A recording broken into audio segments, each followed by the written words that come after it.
দেখে যান, অনেক ভালো লাগবে ভাই। দে তো। না মালকিন, আমি হাত লাগাতে পারবো না।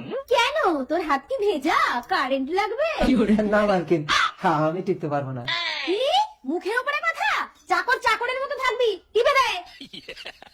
আরে এখানে কোথায় আসছিস? পাখার সুইচটা টিপে দে। ও, পাখা সুইচ টিপে দিতে বলছেন?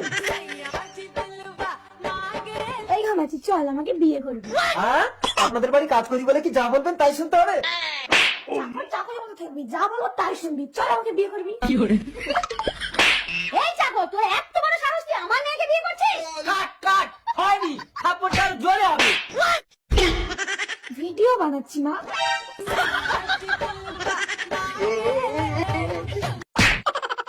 একদম স্বামীর গায়ে হাত দেবে না বলে দিচ্ছি। হাত দেবো না, তোকে একটা হাতে নাতে ধরে ফেলেছি। ও দিদি, তুমি স্বামীর গায়ে হাত তুলছো কেন? এই তুই চুপ কর, পরের স্বামীকে ঘরে ঢোকাতে তো লজ্জা করে না? তোমার স্বামী ঢোকে কেন? আদর করে বুকে জড়িয়ে রাখতে পারো না? আর একটু দুধু খেতে আসি। ভাই, আর আমাদের এই লোকটাকে বলেছি এই হাড়িয়া মদ বন্ধু বান্ধব নিয়ে বাইরে খেতে। আরে হাঁড়িয়া কি মদ নাকি, এ তো দুধ। ভাই ধর। তাহলে তুমি এই দুধ খেতে আসো এখানে?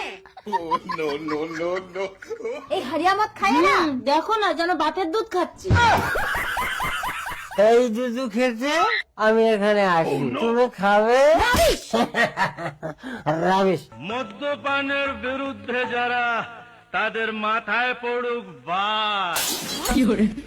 হতে পারেন আপনি কোটি টাকার মালিক, কিন্তু এই বাড়িটা আমার। গলাটা নামিয়ে কথা বলুন। তাই বলে আপনি আমার একমাত্র অবিবাহিত ছেলের সঙ্গে এটা করতে পারলেন? আপনার ছেলে আমার একমাত্র বৌমাকে বিরক্ত করে, তাই আমি আপনার ছেলেকে বেঁধে রেখেছি।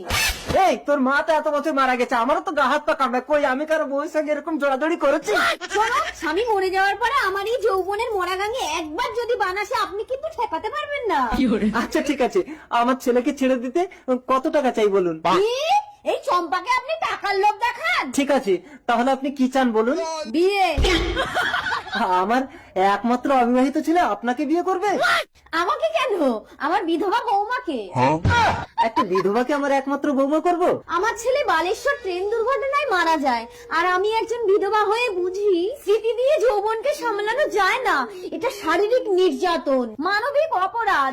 তাই আসুন আমরা সকলে মিলে বিধবা বিবাহে সম্মত। এই তুমি কাজলের বাড়ি গিয়ে উল্টো পাল্টা বলে এসেছো? বেশ করেছি, ও তোমাকে ওষুধ করে বস করবে কেন? কাজলকে সহ্য না করতে পারলে বেরিয়ে যাও বাড়ি থেকে।